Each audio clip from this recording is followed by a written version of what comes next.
Glamour, billion ডলারের সাম্রাজ্য আর বিশ্ব কাঁপানো পপ স্টারডম সবকিছুই কি এক নিমিষে শেষ হয়ে গেল? কে পপ সেন্সেশন ব্ল্যাকপিঙ্ক এর লিসা এবং ইউরোপের শীর্ষধনী পরিবারের উত্তরসূরি ফ্রেডেরিক আর্নোর 2 বছরের গোপন রাজকীয় প্রেম নাকি এখন অতীত? কিন্তু টুইস্ট এখানে নয়, আসল ধামাকা শুরু হয়েছে ব্রেকআপের খবর ছড়ানোর পর। ফ্রেডেরিকের উপর যেভাবে ক্ষোভ উগরে দিচ্ছে নেটিজেনরা, তাতে পুরো নেট দুনিয়া এখন তোলপাড়। নেটিজেনদের দাবি, বিলিয়নিয়ারের ট্যাগটা সরিয়ে নিলে এ ছেলের দিকে কেউ ফিরেও তাকাতো না। কিন্তু কেন এই নির্মম সমালোচনা? কি এমন ঘটল এই হাই প্রোফাইল জুটির মাঝে? জানতে হলে ভিডিওটি শেষ পর্যন্তই দেখুন। এতদিন ধরে লিসা এবং ফ্রেডেরিক আর্নোর সম্পর্ক নিয়ে জল্পনা কল্পনার শেষ ছিল না। কোনো অফিসিয়াল ঘোষণা না থাকলেও তাদের একসাথে বিভিন্ন ইভেন্টে দেখা যেত। কিন্তু সম্প্রতি বিখ্যাত ম্যাগাজিন ভ্যানিটি ফেয়ার এর একটি ইন্টারভিউ লিসার ভক্তদের মনে বড়সড় ধাক্কা দিয়েছে। ম্যাগাজিনটি অত্যন্ত সূক্ষ্মভাবে উল্লেখ করেছে যে চলতি বছরে লিসার জন্মদিনে জমকালো উদযাপনে ফ্রেডেরিক আর্নোকে কোথাও দেখা যায়নি।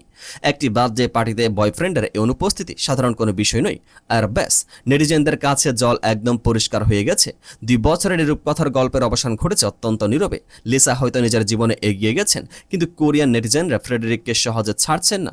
কোরিয়ান জনপ্রিয় অনলাইন কমিউনিটি প্যান এ সম্প্রতি একটি পোস্ট ভাইরাল হয়। সেখানে ফ্রেডেরিক আর্নোর লুকস এবং ব্যক্তিত্বের প্রশংসা করে বলা হয়েছিল, তাকে দেখতে একদম ইউরোপীয় রাজপরিবারের কোনো মার্জিত যুবকের মতো লাগে। কিন্তু এই পোস্টের নিচে শুরু হয় আসল সুনামি।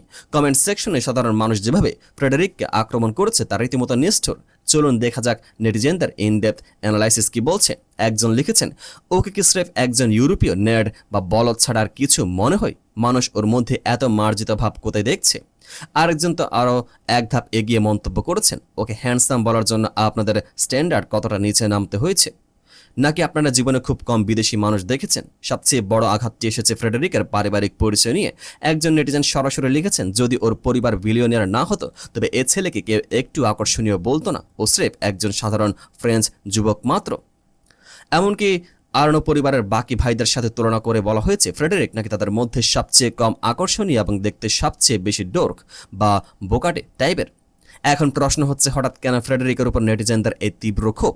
আসলে লিসা শুধু একজন গায়িকা নন, তিনি গ্লোবাল আইকন। ভক্তরা সবসময় লিসার পাশে সেরারা দেখতে চান। ব্রেকআপের এই গুঞ্জন ভক্তদের মনের ভেতরে ফ্রেডেরিকের প্রতি জমানো ক্ষোভকে বের করে এনেছে।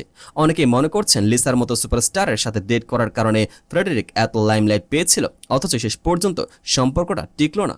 যদি এখন পর্যন্ত লিসা বা ফ্রেডেরিক আর্নো কারো পক্ষ থেকে এই ব্রেকআপ কিংবা ট্রোলিং নিয়ে কোনো অফিসিয়াল বক্তব্য আসেনি।